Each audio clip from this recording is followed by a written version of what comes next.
Hi all, അസ്സാം വലൈക്കും. Welcome back to my channel. അപ്പോൾ ഇന്നത്തെ വീഡിയോ ഒരുപാട് പേര് റിക്വസ്റ്റ് ചെയ്തിട്ടുള്ളൊരു വീഡിയോ ആണ് കേട്ടോ. നമ്മൾ ഹെന്ന കോമ്പറ്റീഷനിൽ പോകുമ്പോൾ എന്തൊക്കെ കാര്യങ്ങൾ ശ്രദ്ധിക്കണം, എങ്ങനെയാണ് ഒരു ഹെന്ന കോമ്പറ്റീഷനിൽ നമുക്ക് വിന്നറാവാൻ പറ്റുക എന്നതിനെക്കുറിച്ചൊക്കെ എനിക്ക് ഡെയിലി ഒരുപാട് DMs വരാറുണ്ട്. ഒരുപാട് ഇൻസ്റ്റാഗ്രാം ത്രൂവും എനിക്ക് പേഴ്സണൽ മെസ്സേജായും വാട്സപ്പ് ത്രൂ ഒക്കെ ഒരുപാട് പേര് ഡൗട്ട് ചോദിക്കാറുണ്ട്. ഇപ്പോൾ കോമ്പറ്റീഷന് പോകുന്ന കുട്ടികളാണെങ്കിൽ താത്ത ഞങ്ങൾ എന്താ ചെയ്യേണ്ടത്, കോമ്പറ്റീഷനിൽ പോകുമ്പോൾ എന്തൊക്കെ കാര്യങ്ങൾ ശ്രദ്ധിക്കണം. അപ്പോൾ ഞാൻ അവർക്ക് വേണ്ട കാര്യങ്ങളൊക്കെ പറഞ്ഞു കൊടുക്കാറുണ്ട്. അപ്പോൾ എനിക്ക് തോന്നി ഇങ്ങനെ ഡൗട്ടുള്ള കുറേ പേരുണ്ടാവും, അപ്പോൾ അവർക്കൊക്കെ ഉപകാരപ്പെടുന്നൊരു വീഡിയോ ചെയ്യണമെന്ന് തോന്നിയത് കൊണ്ടാണ് കേട്ടോ നമ്മളിങ്ങനൊരു വീഡിയോ ചെയ്യണത്. അതുപോലെ തന്നെ നമ്മുടെ ചാനലിൽ ഹെന്ന കോമ്പറ്റീഷനിൽ പോയിട്ട് നമുക്ക് പ്രൈസ് കിട്ടുന്നൊരു വീഡിയോ അപ്ലോഡ് ചെയ്തിരുന്നു. ആ വീഡിയോ നല്ല രീതിയിൽ റീച്ചായിരുന്നു. ഒരു 6 മില്യൺ വ്യൂസ് ഇപ്പം അതിനായിട്ടുണ്ട്. അപ്പോൾ അതുകൊണ്ട് തന്നെ എനിക്ക് വരുന്ന മെസ്സേജിൽ കൂടുതലും ഹെന്ന കോമ്പറ്റീഷനിൽ എങ്ങനെ വിന്നറാവാം എന്നതിനെ കുറിച്ചിട്ടാണ് ചോദിക്കുന്നത് കേട്ടോ. അപ്പോൾ എനിക്കറിയാവുന്ന കാര്യങ്ങൾ നിങ്ങളായിട്ട് ഷെയർ ചെയ്യാമെന്ന് വിചാരിച്ചു.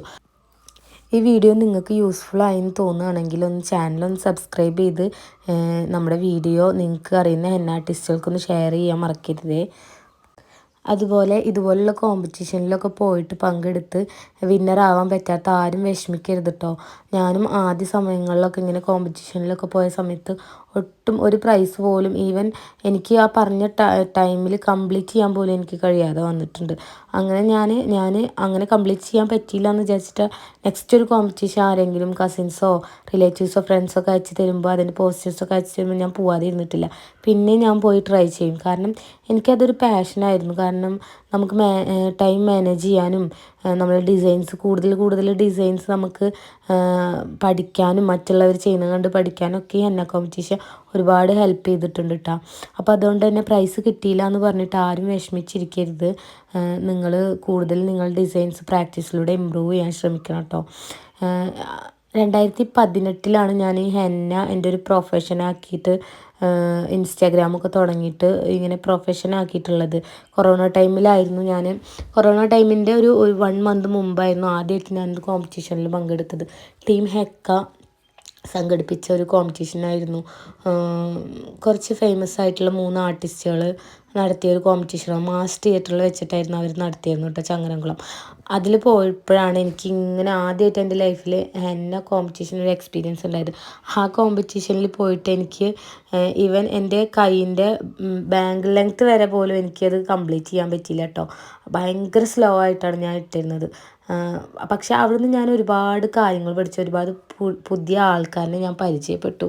അതുവഴി എനിക്ക് ഓൾ കേരള ഹെന്ന ആർട്ടിസ്റ്റിൻ്റെ ഗ്രൂപ്പിൽ ജോയിൻ ചെയ്യാൻ പറ്റിയിട്ടോ. അപ്പോഴത്തേനും നമുക്ക് കൊറോണ ടൈം ആയിരുന്നു. കൊറോണ ടൈമിൻ്റെ ഒരു ലോക്ക്ഡൗൺ ടൈം ആയപ്പോൾ തന്നെ ഈ ഹെന്ന ആർട്ടിസ്റ്റുകളുടെ ഗ്രൂപ്പിൽ നമ്മൾ കുറേ കോമ്പറ്റീഷൻസ് അല്ല, കുറേ ഡെയിലി ആക്ടിവിറ്റീസൊക്കെ നടത്തിയിരുന്നു കേട്ടോ. പുതിയ ഹെന്ന ഡിസൈൻസ് അവർ നമ്മളെ കൊണ്ട് ചെയ്യിപ്പിച്ചിട്ട് അതിൽ നിന്ന് ബെറ്റർ നോക്കി സെലക്ട് ചെയ്തിട്ട് അവർക്ക് ചെറിയൊരു അംഗീകാരം കൊടുക്കുക, അങ്ങനത്തെ കുറേ സംഭവങ്ങളൊക്കെ കൊറോണ ടൈമിൽ നല്ല ആക്റ്റീവായിട്ട് നടന്നിരുന്നു കേട്ടോ. അതൊക്കെ ഒരുപാട് എന്നെ ഹെൽപ്പ് ചെയ്തു. അവിടെ നിന്നാണ് ഞാൻ ഇങ്ങനൊരു മെഹന്തി ഫീൽഡിനെ കുറിച്ചിട്ടും മെഹന്തി പ്രൊഫഷനാക്കിയ ആൾക്കാരെ കുറിച്ചിട്ടൊക്കെ അറിയണത് കേട്ടോ. അങ്ങനെ ഞാനൊരു ഇൻസ്റ്റാഗ്രാം തുടങ്ങുകയും അത് ആദ്യമൊക്കെ നമുക്ക് ഫോളോവേഴ്സിന് നമ്മളിങ്ങനെ റിലേറ്റീവ്സിനോടൊക്കെ പറഞ്ഞ് ഫോളോ ഒക്കെ ചെയ്യിപ്പിച്ചിരുന്നു.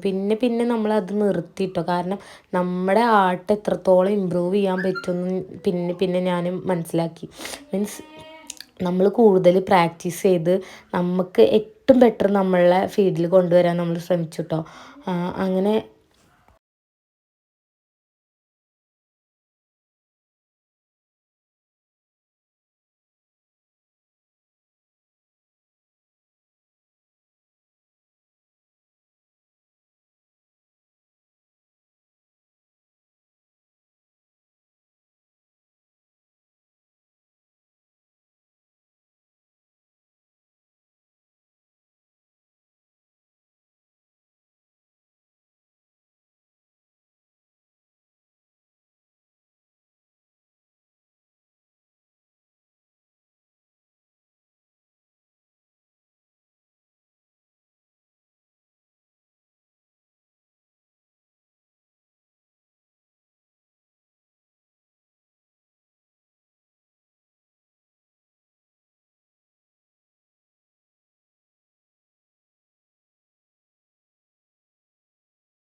അങ്ങനെ കൊറോണ ടൈമിലൊന്നും അധികം കോമ്പറ്റീഷൻസ് ഒന്നും എവിടെയും നടത്തിയിരുന്നില്ല കേട്ടോ. കാരണം ഗ്യാതറിങ്സ് ഒന്നും അധികം പറ്റാത്തതുകൊണ്ട്. പിന്നെ കൊറോണ ഒക്കെ കഴിഞ്ഞു, നമ്മൾ ഇങ്ങനെ കുറേ കോമ്പറ്റീഷനെ കുറിച്ചിട്ടൊക്കെ അറിയാൻ പറ്റി, അതിൽ പോയി പങ്കെടുത്തു. ആദ്യമൊന്നും ഇതുപോലെ എനിക്കൊന്നും കിട്ടിയിരുന്നില്ല. പിന്നെ പിന്നെ ആദ്യമായിട്ട് നമുക്കിങ്ങനെ ഓരോ കോമ്പറ്റീഷനിൽ ഇങ്ങനെ പ്രൈസൊക്കെ കിട്ടാൻ തുടങ്ങിയിട്ടാണ്.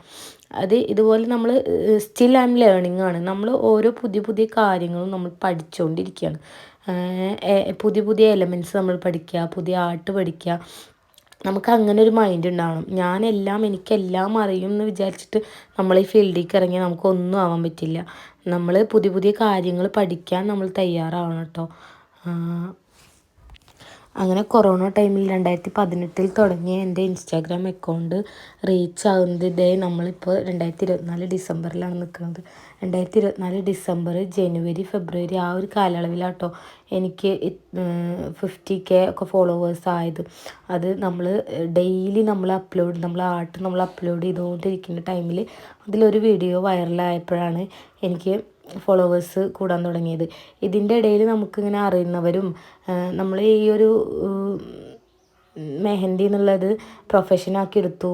ദുബായിൽ പോയിട്ട് മെഹന്തി ആർട്ടിസ്റ്റായിട്ട് കുറേ വർക്ക് ചെയ്തു. അതിനൊക്കെ ശേഷം നമ്മൾ പിന്നെ ആരും നമ്മളെ ഫ്രീ വർക്കിന് വേണ്ടിയിട്ട് അപ്രോച്ച് ചെയ്തിട്ടില്ല കേട്ടോ. എൻ്റെ പ്രൊഫഷൻ ഇതാണെന്ന് അറിഞ്ഞപ്പോൾ എനിക്കിങ്ങനെ പുറത്തുനിന്ന് ഒരുപാട് വർക്കൊക്കെ കിട്ടാൻ തുടങ്ങി. എൻ്റെ ഹെന്ന ജേണിയെ കുറിച്ചിട്ട് ബ്രീഫായിട്ട് ഞാൻ നെക്സ്റ്റ് വീഡിയോയിൽ അപ്ലോഡ് ചെയ്യാം കേട്ടോ. എനിക്ക് എങ്ങനെ ദുബായിൽ ജോലി കിട്ടി, എങ്ങനെ എൻ്റെ ഡിസൈൻ ഇമ്പ്രൂവ് ആയി, എല്ലാ കാര്യങ്ങളും ഞാൻ അതിൽ ഉൾപ്പെടുത്താം കേട്ടോ. ഇപ്പോൾ നമ്മൾ ഹെന്ന കോമ്പറ്റീഷനിൽ എങ്ങനെ വിന്നർ ആവാമെന്നല്ലേ നമ്മൾ ഡിസ്കസ് ചെയ്യുന്നത്. ഒരു ഹെന്ന കോമ്പറ്റീഷൻ നമ്മൾ പോകുമ്പോൾ ഫസ്റ്റായിട്ട് നമ്മൾ പ്രയോറിറ്റൈസ് ചെയ്യേണ്ടത് ഡിസൈൻ്റെ പെർഫെക്ഷനാണ് കേട്ടോ. പെർഫെക്ഷൻ, നീറ്റ്നെസ് ഒക്കെ നോക്കിയിട്ടാണ് ജഡ്ജ് ഫസ്റ്റ് നമുക്ക് മാർക്ക് ഇടുന്നത്. അതായത് നമ്മൾ വരക്കുന്ന ഓരോ ലൈനും ഓരോ എലമെൻറ്റും അത്രയും പെർഫെക്റ്റ് ആക്കാൻ ശ്രമിക്കണം. അതിൻ്റെ കൂടെ തന്നെ നമ്മൾ ടൈമും മാനേജ് ചെയ്യണം. കാരണം ഈ നമ്മൾ ഈ പെർഫെക്ഷൻ കീപ്പ് ചെയ്യുന്നതോട് കൂടിയിട്ട് അത്യാവശ്യം സ്പീഡിലും നമ്മൾ ഇടാൻ ശ്രമിക്കണം. കാരണം നമ്മൾ ഫസ്റ്റൊക്കെ തുടങ്ങുന്ന ടൈമിൽ ലാഗായിട്ട് ഇട്ട് കഴിഞ്ഞാൽ ലാസ്റ്റ് വരുമ്പോൾ നമുക്ക് പറഞ്ഞ ടൈമിൻ്റെ ഉള്ളിൽ കംപ്ലീറ്റ് ചെയ്യാൻ പറ്റില്ല. അപ്പോൾ ആദ്യമായിട്ട് നോക്കേണ്ടത് പെർഫെക്ഷനാണ്. രണ്ടാമതായി നോക്കേണ്ടത് നമ്മൾ ടൈമാണ്. ടൈം നന്നായി മാനേജ് ചെയ്യാൻ നമുക്ക് അറിഞ്ഞിരിക്കണം. അതിന് വേണ്ടിയിട്ട് ഞാൻ യൂസ് ചെയ്യുന്ന ഒരു ട്രിക്കാണ് ഇപ്പോൾ ഞാൻ ഇവിടെ കാണിച്ചുകൊണ്ടിരിക്കുന്നത്. മീൻസ് നമുക്ക് എന്നാണോ കോമ്പറ്റീഷൻ അതിൻ്റെ 2-3 ദിവസം മുമ്പ് നമ്മൾ എന്താണോ നമ്മൾ വരയ്ക്കേണ്ടത് അത് നമ്മൾ ചെറിയൊരു ഐഡിയ നമുക്കുണ്ടായിരിക്കണം. അതിനുവേണ്ടി ഞാനൊരു A4 ഷീറ്റ് എടുത്തിട്ട് നമുക്ക് എന്താണോ വേണ്ടത് അതിങ്ങനെ വരച്ച് പ്രാക്ടീസ് ചെയ്യും. അപ്പം എനിക്ക് എന്താ ഉണ്ടാവുക എന്ന് വെച്ചാൽ ആ ഹെന്ന ഇട്ട് തുടങ്ങുന്ന മുതൽ ലാസ്റ്റ് വരെ എനിക്ക് ആലോചിക്കേണ്ടി വരില്ല എന്താണ് അടുത്ത സ്റ്റെപ്പിൽ ഞാൻ ഇടേണ്ടത്. ആലോചിച്ചിരുന്നിട്ട് എൻ്റെ ടൈം കളയില്ല. കാരണം അടുത്ത സ്റ്റെപ്പിൽ എന്താണെന്നുള്ളത് നമ്മൾ വരച്ച് നമ്മൾ മൈൻഡിൽ അത്രയും പ്രാക്ടീസ് ചെയ്തിട്ട് പോയി കഴിഞ്ഞാൽ നമുക്ക് ആ ടൈമിൻ്റെ ഉള്ളിൽ നമുക്ക് ഇട്ട് തീരാൻ പറ്റും. അപ്പോൾ നീറ്റ്നെസ്സും ടൈമുമാണ് ഫസ്റ്റ് നോക്കേണ്ടത്. നെക്സ്റ്റ് നമ്മൾ ഇമ്പോർട്ടൻസ് കൊടുക്കേണ്ടത് ക്രിയേറ്റിവിറ്റിക്കാട്ടോ.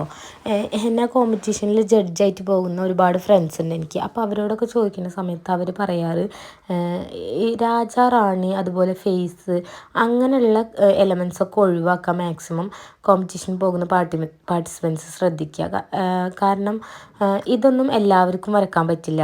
പിന്നെ നമ്മൾ രാജാ റാണിയിലൊക്കെ കോൺസെൻട്രേറ്റ് ചെയ്തിരുന്നു കഴിഞ്ഞാൽ നമുക്ക് ആ ഒരു ഹെന്ന എലമെൻറ്റ്സ് അവിടെ നഷ്ടമായി പോകും. ചില ജഡ്ജസ് ഇതിനെക്കുറിച്ച് അറിയാത്ത ജഡ്ജസൊക്കെ വന്നു കഴിഞ്ഞാൽ ഈ ഫേസ് വരച്ച് കണ്ടു കഴിഞ്ഞാൽ അതിന് ഫസ്റ്റ് പ്രൈസ് കൊടുക്കും. അപ്പോൾ നമ്മൾ അവിടെ ശരിക്കുള്ള നമ്മുടെ കൂട്ടത്തിൽ വന്ന ആൾക്കാരെ കഴിവൊക്കെയാണ് അവിടെ കാണിക്കാൻ പറ്റാതെ പോകുന്നത്. കാരണം അതൊന്നും നമുക്ക് എല്ലാവർക്കും വരക്കാൻ പറ്റിക്കൊള്ളണമെന്നില്ല. അപ്പോൾ ക്രിയേറ്റിവിറ്റി കൊണ്ട് ഉദ്ദേശിക്കുന്നത് ചെറിയ ചെറിയ എലമെൻറ്റ്സ്, പീക്കോക്ക്, അതുപോലെ എലിഫൻറ്റ്, അങ്ങനെ ചെറിയ ചെറിയ എലമെൻറ്റ്സൊക്കെ ഇൻക്ലൂഡ് ചെയ്തിട്ട് ഹെന്ന എലമെൻ്റ് തന്നെ കൂടുതൽ ഇൻക്ലൂഡ് ചെയ്തിട്ടുള്ള ഡിസൈൻസ് ഇടാൻ ശ്രമിക്കുക. ഇത് ഇടുന്നതോട് കൂടിയിട്ട് നമ്മൾ നീറ്റ്നെസ്സാണ് ഫസ്റ്റ് നമ്മൾ നോക്കേണ്ടത് കേട്ടോ. ഇങ്ങനത്തെ എലമെൻറ്റ്സ് നമ്മൾ ഇൻക്ലൂഡ് ആക്കുന്നുണ്ടെങ്കിലും ഡിസൈൻ്റെ പെർഫെക്ഷൻ ഒട്ടും കുറയാണ്ട് നമ്മൾ ഇടാൻ ശ്രമിക്കണം.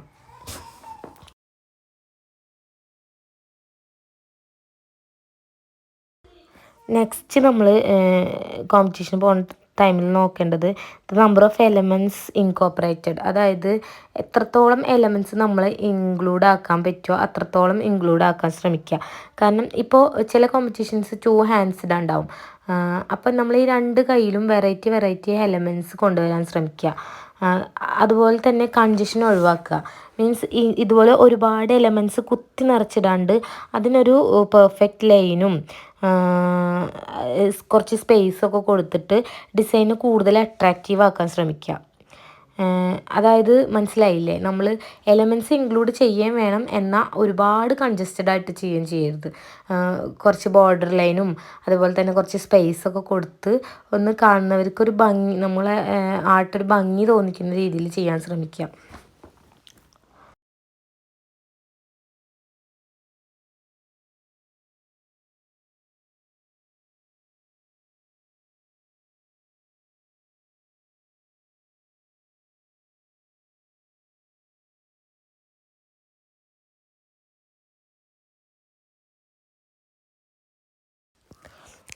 ഈ കാര്യങ്ങളൊക്കെ ശ്രദ്ധിച്ച് കഴിഞ്ഞാൽ തന്നെ അത്യാവശ്യം തരക്കേടില്ലാത്തൊരു ഡിസൈൻ നമുക്ക് ക്രിയേറ്റ് ചെയ്തെടുക്കാൻ പറ്റും. പിന്നെ ലാസ്റ്റായിട്ടുള്ളൊരു ഞാൻ യൂസ് ചെയ്യുന്നൊരു ട്രിക്കാണ്, മീൻസ് നമ്മൾ ഹെന്ന ഇട്ട് തുടങ്ങുന്ന ടൈമിൽ ഞാൻ എപ്പോഴും സ്റ്റാർട്ട് ചെയ്യുക എൽബോ മുതൽ തുടങ്ങണം എന്നൊക്കെ പറയും കോമ്പറ്റീഷനിൽ. പക്ഷെ ഞാൻ തുടങ്ങുന്നത് ബാങ്കിൾ ലെങ്ത്ത് മുതലാണ് സ്റ്റാർട്ട് ചെയ്യുക. എന്നിട്ട് കൈയുടെ പാം പോർഷനൊക്കെ കഴിഞ്ഞതിന് ശേഷം പിന്നെ ബാങ്കിൾ ലെങ്ത്തിൻ്റെ അടിയിലേക്ക് ഇട്ട് പോവുകയാണ് ചെയ്യുക. അപ്പോൾ നമുക്ക് ഒന്നും കൂടെ ടൈം മാനേജ് ചെയ്യാൻ പറ്റും. നിങ്ങൾക്ക് മനസ്സിലായെന്ന് വിചാരിക്കുന്നു. കാരണം ഞാനിപ്പോൾ വരക്കുന്ന ഈ ഇമേജ് കണ്ടാലും നിങ്ങൾക്ക് മനസ്സിലാവും ഞാൻ എവിടെ നിന്നാണ് തുടങ്ങി എവിടെയാണ് അവസാനിപ്പിക്കുന്നത്. ഞാൻ ഈ വരക്കുന്ന ഡിസൈൻ എങ്ങനെ തുടങ്ങി എങ്ങനെ അവസാനിപ്പിച്ചു നോക്കിക്കഴിഞ്ഞാൽ തന്നെ നിങ്ങൾക്ക് ഒരുവിധം ഐഡിയ കിട്ടും. കാരണം ബാങ്കിൾ ലെങ്ത്തിൽ നിന്ന് നമ്മൾ തുടങ്ങി നമ്മുടെ കൈയുടെ ഫിംഗറൊക്കെ അവസാനിച്ചതിന് ശേഷം പിന്നീട് അങ്ങോട്ട് മേലേക്ക് ഇടുക. അവർ പറഞ്ഞ പോർഷൻ എത്രയാണോ അത്ര അങ്ങോട്ട് മേലേക്കുള്ള ഡിസൈൻ ഇട്ട് കഴിഞ്ഞാൽ ഇപ്പോൾ നമ്മൾ ബാങ്കിൾ ലെങ്ത്തിൽ നിന്ന് ഇട്ട് തുടങ്ങി ഫിംഗറിൽ എത്തുമ്പോഴത്തേനും ടൈം കഴിഞ്ഞെന്ന് വിചാരിക്കുക. അപ്പോൾ ജഡ്ജ് വന്ന് നോക്കുന്ന ടൈമിൽ നമ്മുടെ ഡിസൈനിനൊരു ഇൻകംപ്ലീറ്റ് അവർക്ക് തോന്നില്ല, ഇൻകംപ്ലീറ്റ് ആയിട്ട് തോന്നില്ല. ഇപ്പം നമ്മൾ എൽബോ മുതൽ സ്റ്റാർട്ട് ചെയ്തു, നമുക്ക് പറഞ്ഞ ടൈമിൽ മുതൽ അവസാനിപ്പിക്കാനും കഴിഞ്ഞില്ലെങ്കിൽ നമ്മുടെ ഡിസൈൻ വന്നിട്ട് റിസ്റ്റ് ലൈനിൻ്റെ അവിടെയൊക്കെ അവസാനിച്ച് നിൽക്കും. അപ്പോൾ അത് ഇൻകംപ്ലീറ്റ് ആവും. അല്ലെങ്കിൽ ഫിംഗർ ചെയ്യാൻ പറ്റില്ല, അപ്പോൾ അത് ഇൻകംപ്ലീറ്റ് ആവും. ഞാൻ ഈ പറഞ്ഞ ട്രിക്ക് യൂസ് ചെയ്യുകയാണെങ്കിൽ നമ്മൾ ജഡ്ജ്മെൻറ്റ് ചെയ്യുന്ന സമയത്ത് ഇൻവാലിഡ് ആയി പോവില്ല. കാരണം നമ്മളവർ സെലക്ട് ചെയ്യും. പെർഫെക്ഷൻ ഉണ്ടെങ്കിൽ നമുക്ക് വിന്നർ വരെ ആവാൻ പറ്റും. മനസ്സിലായോ? അപ്പോൾ ഈ കാര്യങ്ങളൊക്കെ ശ്രദ്ധിച്ചിട്ട് നിങ്ങൾ ഡിസൈൻ ചെയ്ത് തുടങ്ങുകയാണെങ്കിൽ തീർച്ചയായിട്ടും നിങ്ങൾക്ക് ഹെന്ന കോമ്പറ്റീഷനിൽ വിന്നറാവാൻ പറ്റും. പിന്നെ പല ജഡ്ജസും പല ക്രൈറ്റീരിയ ആണ് പറയാറ് ഹെന്ന കോമ്പറ്റീഷനിൽ ചെന്നാൽ. അതൊക്കെ ജഡ്ജസിൻ്റെ തീരുമാനമാണ്. പിന്നെ കോമ്പറ്റീഷൻ നടത്തുന്ന ആൾക്കാർ ശ്രദ്ധിക്കേണ്ടത് ജഡ്ജായിട്ട് കൊണ്ടുവരുന്ന ആൾ ഹെന്നയായിട്ട് റിലേറ്റഡ് ആയിട്ടുള്ള പ്രൊഫഷണൽ ഹെന്ന ആർട്ടിസ്റ്റുകൾ തന്നെ കൊണ്ടുവരാൻ ശ്രമിക്കുക. അപ്പോഴാണ് നമുക്ക് യഥാർത്ഥ വിന്നറിനെ സെലക്ട് ചെയ്യാൻ പറ്റുള്ളൂ. ഇതുമായിട്ട് ബന്ധമില്ലാത്ത ആൾക്കാരിനൊക്കെ നമ്മൾ കൊണ്ടുവന്നിട്ടുണ്ടെങ്കിൽ അത് അർഹത ഇല്ലാത്ത ആൾക്കാരുടെ കയ്യിലാവും അതിൻ്റെ പ്രൈസും കാര്യങ്ങളൊക്കെ പോവുക. അപ്പോൾ ഇത് നടത്തുന്ന സംഘാടകർ മെയിനായിട്ട് ശ്രദ്ധിക്കേണ്ട കാര്യം ഇതുമായിട്ട് ബന്ധമുള്ള പ്രൊഫഷണൽ ആർട്ടിസ്റ്റുകളെ ജഡ്ജായിട്ട് കൊണ്ടുവരാൻ ശ്രമിക്കുക. അങ്ങനെയാണെങ്കിൽ ഈ ഹെന്ന കോമ്പറ്റീഷൻ എന്ന് പറയുന്ന പരിപാടി കൂടുതൽ വിജയമാക്കാൻ പറ്റും. ഇപ്പോൾ നമ്മൾ പല സ്ഥലത്ത് ചെല്ലുമ്പോഴും പല ക്രൈറ്റീരിയ ആണ് ഹെന്ന കോമ്പറ്റീഷൻ തുടങ്ങുന്ന സമയത്ത് പറയുക. ചില ആൾക്കാർ നമ്മൾ 2 hours തരും, 2 hours 2 ഹാൻഡ് തരും. ചിലർ 1.5 hour തന്നിട്ട് 2 hands ചെയ്യാൻ പറയും. അപ്പോൾ അതൊക്കെ നമ്മൾ മനസ്സിൽ കണക്കൂട്ടി അത് അപ്പം തരുന്നതായതുകൊണ്ട് തന്നെ അതൊക്കെ മനസ്സിൽ കണക്കൂട്ടിയിട്ട് അതിനനുസരിച്ച് ടൈം മാനേജ് ചെയ്യാൻ പഠിച്ചിട്ട് വേണം നമ്മൾ ഹെന്ന കോമ്പറ്റീഷന് പോകാൻ വേണ്ടിയിട്ട്. പിന്നെ എനിക്ക് പേഴ്സണലി ഇഷ്ടപ്പെട്ടൊരു കോമ്പറ്റീഷൻ എന്ന് പറഞ്ഞാൽ കേരള വ്യാപാരി വ്യവസായ അസോസിയേഷൻ്റെ വിമൻസ് വിങ്ങിൻ്റെ ഒരു കോമ്പറ്റീഷന് പോയിരുന്നു മലപ്പുറത്ത് വെച്ചിട്ട്. ഇതായിരുന്നു കേട്ടോ ആ കോമ്പറ്റീഷൻ. മലപ്പുറത്ത് വെച്ചിട്ടായിരുന്നു അവരത് സംഘടിപ്പിച്ചിരുന്നത്. അത് അവർ ആദ്യം ഒരു കോമ്പറ്റീഷൻ നടത്തി, അതിൽ നിന്നൊക്കെ കുറച്ച് ആൾക്കാരെ സെലക്ട് ചെയ്തു. പിന്നെ ഡിസ്ട്രിക്ട് ലെവലിലാണ് അവർ ലാസ്റ്റായിട്ട് നടത്തിയത്. ഡിസ്ട്രിക്ട് ലെവലിൽ പോയ സമയത്ത് അവിടെ നമുക്ക് A4 ഷീറ്റിൽ അവർ റെഫറൻസ് പിക്ക് നമുക്ക് തന്നിരുന്നു. ഈ ഡിസൈനാണ് ഇടേണ്ടത്, എല്ലാവർക്കും ആ റെഫറൻസ് പിക്ക് കൊടുത്തിട്ട് ഈ ഡിസൈനാണ് നമ്മൾ ഇടേണ്ടത് എന്ന് അവർ പറഞ്ഞിരുന്നു. അതുകൊണ്ട് തന്നെ നമുക്ക് എനിക്ക് പേഴ്സണലി ഒരുപാട് ഇഷ്ടപ്പെട്ടൊരു കോമ്പറ്റീഷനായിരുന്നു അത്. അതുകൊണ്ട് തന്നെ ജഡ്ജസിനും വിന്നറിനും ചൂസ് ചെയ്യാൻ എളുപ്പമായിരുന്നു എന്ന് എനിക്ക് തോന്നുന്നത്. കാരണം ഒരുപാട് പേര് ആ പറഞ്ഞ ടൈമിനുള്ളിൽ കംപ്ലീറ്റ് ചെയ്യാൻ പറ്റില്ല. അപ്പോൾ ജഡ്ജസ് നോക്കുന്ന സമയത്ത് ഫസ്റ്റ് ആൾക്കാരനെ സെലക്ട് ചെയ്യുമ്പോൾ കംപ്ലീറ്റ് ആയവരെ മാത്രം എടുത്തു. അതിൽ നിന്ന് പെർഫെക്ഷനുള്ള ആളെ നോക്കിയിട്ടാണ് ഫസ്റ്റും സെക്കൻഡും തേർഡും കൊടുത്തത്. ആ കോമ്പറ്റീഷനിൽ എനിക്ക് 3rd പ്രൈസ് ആയിരുന്നു കേട്ടോ കിട്ടിയിരുന്നത്. ഞാൻ ആദ്യം പറഞ്ഞ 6 മില്യൺ ആയ വീഡിയോ ഈ കോമ്പറ്റീഷൻ്റെ വീഡിയോ ആയിരുന്നു. അപ്പം നമുക്ക് ഇങ്ങനെ ഒരുപാട് കാര്യങ്ങൾ ശ്രദ്ധിച്ചു കഴിഞ്ഞാൽ തന്നെ ഹെന്ന കോമ്പറ്റീഷനിൽ വിന്നറാവാൻ പറ്റും. പിന്നെ ഏതൊരു കോമ്പറ്റീഷനിലായാലും ഏതൊരു ബിസിനസ്സായാലും നമുക്ക് സക്സസ് ഉണ്ടാവണമെങ്കിൽ ഏറ്റവും ഇമ്പോർട്ടൻ്റ് ആയിട്ടുള്ള കാര്യം കൺസിസ്റ്റൻസിയാണ്. ആ കൺസിസ്റ്റൻസി കീപ്പ് ചെയ്തുകൊണ്ട് തന്നെ പ്രാക്ടീസിലൂടെയും എല്ലാം നമ്മൾ ഡിസൈൻ ഇമ്പ്രൂവ് ചെയ്യാൻ ശ്രമിച്ചുകൊണ്ടിരിക്കുക. സ്റ്റിൽ നിങ്ങൾ ലേൺ ചെയ്തുകൊണ്ടിരിക്കുക, ഓരോ പുതിയ കാര്യങ്ങൾ ലേൺ ചെയ്തുകൊണ്ടിരിക്കുക. അപ്പോൾ എല്ലാവർക്കും ഇന്നത്തെ വീഡിയോ ഇഷ്ടമായി എന്ന് വിചാരിക്കുന്നു. ഇതുപോലുള്ള കൂടുതൽ വീഡിയോസിനായിട്ട് ചാനൽ സബ്സ്ക്രൈബ് ചെയ്യുക. ഇനി ഇതുപോലത്തെ വീഡിയോസ് നിങ്ങൾക്ക് വേണമെങ്കിൽ കമൻറ്റിലൂടെ ഒന്ന് അറിയിക്കുക കേട്ടോ. ഇപ്പോൾ വിട്ട വീഡിയോയിൽ എന്തെങ്കിലും ഡൗട്ട് ഉണ്ടെങ്കിൽ അതൊക്കെ ചോദിക്കാം. അപ്പോൾ പുതിയൊരു വീഡിയോ ഞാൻ അപ്ലോഡ് ചെയ്യാം. പിന്നെ ഞാൻ പറഞ്ഞ പോലെ എൻ്റെ ഹെന്ന ജേണിയെ കുറിച്ചിട്ടൊരു വീഡിയോ ഞാൻ ഇൻഷാ അല്ലാഹ് ഉടനെ തന്നെ ഇടുന്നതായിരിക്കും. അപ്പോൾ എല്ലാവർക്കും ടേക്ക് കെയർ, ബൈ.